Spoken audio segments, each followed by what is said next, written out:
ঘটনা আল্লাহ রাসূল সাল্লাল্লাহু আলাইহি ওয়াসাল্লাম যখন পর্দা নিয়ে বেসালাহা করলেন, পর্দার সাথে সাথে কিছু সাহাবী চলে গেলেন বড় সাথী ভাই। তারা নিজেদের হুজুর সাল্লাল্লাহু আলাইহি ওয়াসাল্লামের জিসম আতাকে ফেলে তারা এখন রাজনৈতিক খলিফা নির্বাচন নিয়ে ব্যস্ত।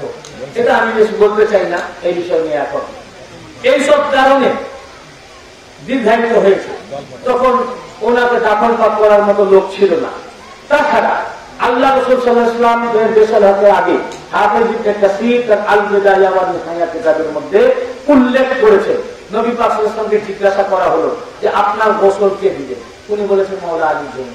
উনি আমাকে গোসল পাক দিলেন। বলে আপনার জানাজা কিভাবে হবে? তখন বললেন তোমাদের যেমন জানাজা হয় ওই রকম ভাবে আমার হবে না, এবং আমার কাফন ইয়ামেনি যে লেবাস সেটা দিয়ে আমাকে কাফন মোবারক দিবে। আরো অনেক কিছু বলেছেন, হনুদের কথা বলেছেন, অনেক কিছু বলেছেন। তারপরে বললেন যে প্রথমে আমার এই জানাজা পাকের জন্য ছেড়ে দিবে আমার আহলে বাইত পাককে। সর্বপ্রথম মালায়েকা তারা এসে জানাজা করবেন, কিছুক্ষণ ছেড়ে দিবে, তারা জানাজা করেছেন। তারপর বললেন আমার আহলে বাইত পাকের মাওলা আলী আলাইহিস সালাম, হাসান হুসাইন এনারা জানাজা করবেন, খাতুনে জান্নাত।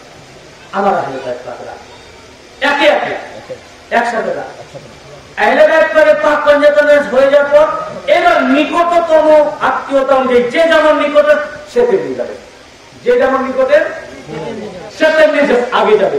এইভাবে পরপর জানাজা হবে, একসাথে নয়, নৈকট্য অনুযায়ী। বুঝতে পেরেছেন? চাচাতো ভাই আগে যাবে, চাচাতো ভাই পরে যাবে। বুঝতে পেরেছেন? উদাহরণের জন্য বুঝালাম। এইভাবে নৈকট্যের ক্রম অনুযায়ী একে একে আসবে। তারপর সব আমার খানদান আহলে বাইতে যখন হয়ে যাবে এবং নৈকট্যের ক্রম অনুযায়ী হাসেমীরা জানাজা করবে, হাসেমীদের জন্য হয়ে যাবে কুরাইশরা করবে। এগুলো যখন হয়ে যাবে আমার ধারওয়ালাদের জানাজা হয়ে যাওয়ার পর এবার ছেড়ে দিবে সাহাবীরা। সাহাবীরা পরে সব ব্যাপারে অগ্রাধিকার আগে আহলে বাইত পাকে। হাফেজ ইবনে কাসীর আল বিদায়াতে বর্ণনা করেছে। এই কারণেও দেখি, বুঝতে পেরেছেন? এই কারণেও এটাই সবচেয়ে দলিল। 3 দিনের জানাজা মোবারক ছিল।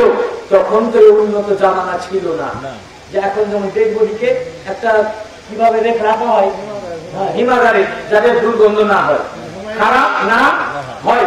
এবং আমাদের ডেড বডি যদি 24 ঘন্টা পেরিয়ে যায় তাহলে গন্ধ ছুটে, ওকে তাড়াতাড়ি নিয়ে যাও, দেখে আর গোসল দেওয়া ঝামেলা, পচে গেছে শরীর।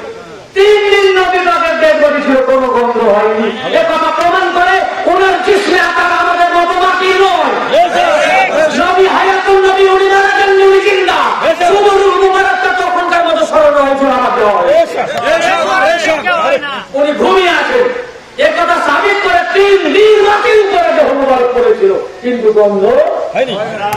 এটা সাবিত করছে তিনি জিন্দা, হায়াতুন নবী, এবং উনি মাটির না।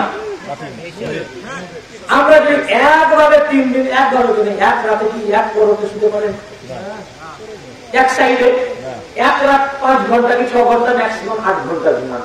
8 ঘন্টাতে কতবার একবার এদিক, আবার এদিক ধরে যায়, তখন আবার এইদিক, আবার ওই দিক ধরে যায়, তখন চিট, আবার কতবার এই 8 ঘন্টায় চেঞ্জ করেন।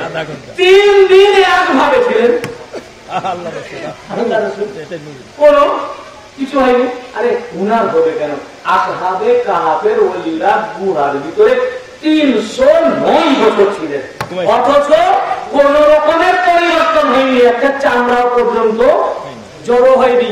বরং ঘুমাবার সময় যেই বয়স ছিল, যখন উঠলেন তখন ওনারা দেখছেন একই বয়স। তাদেরও নবী, এটা সূরা কাহাফ, তাদেরও নবী রাসূলে পাক তো তিনি হবে কেন? তিনি তো নূর আছেন। প্রশ্ন করেছেন মোহাম্মদ সজীব